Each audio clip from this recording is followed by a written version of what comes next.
નમસ્કાર મિત્રો, હું છું જયેશ રાઠવા અને આપ જોઈ રહ્યા છો નચિકેત સ્ટડી યુટ્યુબ પ્લેટફોર્મ. મિત્રો, લાસ્ટ વિડીયોની અંદર આપણે સમાવેશી શિક્ષણમાં જે કંઈ પણ એના અર્થ છે, એના પડકારો છે, એના લાભ ગેરલાભ છે, મર્યાદાઓ છે, આ બધી વસ્તુની ચર્ચા, આનો નિબંધ આપણે ગયા લેક્ચરમાં, ગયા વિડીયોમાં જોયો હતો. હવે આપણે આ વિડીયોની અંદર એક નવો નિબંધ શીખવાના છે અને એ નિબંધનું નામ છે કૌશલ્ય આધારિત શિક્ષણ. કૌશલ્યના આધારે શિક્ષણ 21મી સદીની જરૂરિયાત. કે ભાઈ અત્યારે શા માટે કૌશલ્ય, અત્યારે સ્કિલ બેઝ લર્નિંગનું અત્યારે ઘણું બધું મહત્વ છે. તો તમને આની પરથી પણ નિબંધ આ તમારી પરીક્ષામાં ક્યાંક ને ક્યાંક પૂછાઈ શકે તેવી સંભાવનાઓ છે.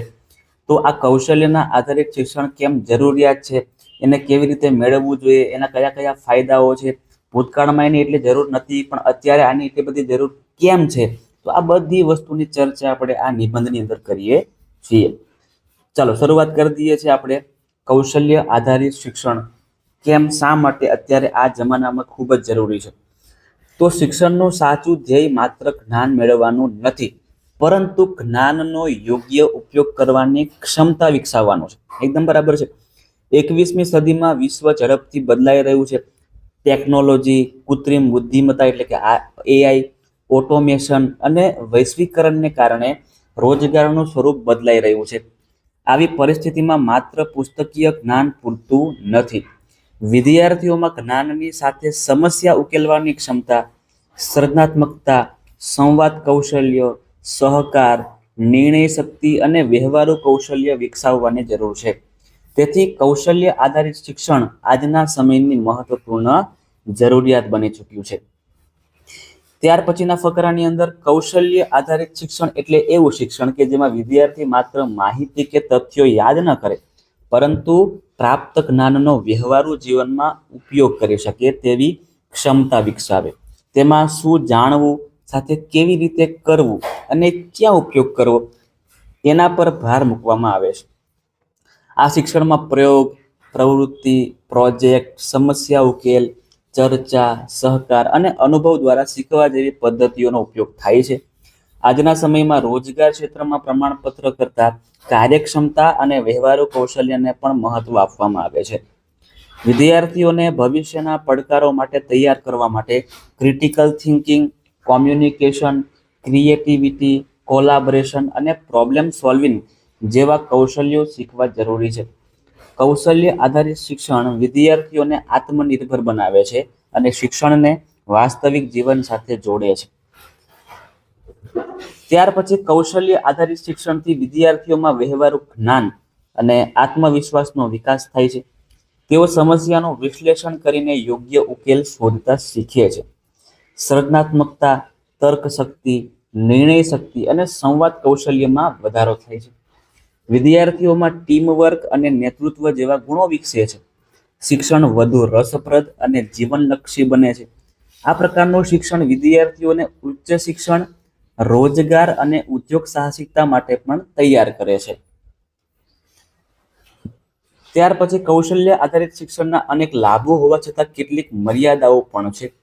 પ્રવૃત્તિ અને પ્રોજેક્ટ આધારિત શિક્ષણ માટે વધુ સમયની જરૂર પડે છે. યોગ્ય સાધનો અને તાલીમ વિના તેઓ અસરકારક અમલ કરવો એ મુશ્કેલ બની રહે છે. દરેક શાળામાં સમાન સંસાધનો ઉપલબ્ધ ન હોવાથી શિક્ષણની ગુણવત્તામાં તફાવત ઊભો થઈ શકે છે. કેટલીક વખત કૌશલ્ય પર વધુ ભાર મૂકવાથી વિષયના મૂળભૂત સૈદ્ધાંતિક જ્ઞાનને પૂરતું મહત્વ ન મળવાની પણ શક્યતામાં રહે છે. કૌશલ્યનું મૂલ્યાંકન પરંપરાગત પરીક્ષાની સરખામણીમાં વધુ મુશ્કેલ છે. દરેક વિદ્યાર્થીની ક્ષમતા, શીખવાની ગતિ અલગ હોવાથી એક સરખા માપદંડથી તેનું મૂલ્યાંકન કરવું પડકારજનક બને છે. શિક્ષકો પાસે પૂરતી તાલીમ અને આધુનિક સાધનનો અભાવ હોય તો કૌશલ્ય આધારિત શિક્ષણ માત્ર પ્રવૃત્તિ પૂરતું સીમિત રહી શકે છે. તેથી જ્ઞાન અને કૌશલ્ય વચ્ચે સંતુલન જાળવવું જરૂરી છે. કૌશલ્ય આધારિત શિક્ષણના અમલીકરણમાં અનેક પડકારો છે.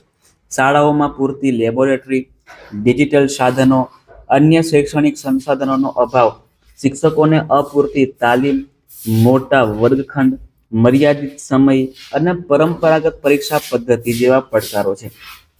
વાલીઓ અને સમાજમાં પણ માત્ર ગુણ અને પરીક્ષાના પરિણામને સફળતાનું માપદંડ માનવાની માનસિકતા બદલવી જરૂરી છે. શાળા અને ઉદ્યોગ વચ્ચેનું જોડાણ વધારવું પણ જરૂરી બને છે. તો આ પડકારોને દૂર કરવા માટે શિક્ષકોએ નિયમિત તાલીમ આપવી જોઈએ. શાળાઓમાં પ્રયોગશાળાઓ, પુસ્તકાલય અને ડિજિટલ સાધનોની સુવિધા વધારવી જોઈએ. પ્રોજેક્ટ, પ્રયોગ, ચર્ચા, ક્ષેત્ર મુલાકાત અને સમસ્યા આધારિત શિક્ષણને પ્રોત્સાહન આપવું જોઈએ. મૂલ્યાંકનમાં પણ માત્ર લેખિત પરીક્ષા પર આધાર રાખવાને બદલે પ્રોજેક્ટ, પ્રસ્તુતિ, પ્રયોગ અને દૈનિક કાર્યક્ષમતાને પણ સ્થાન આપવું જોઈએ.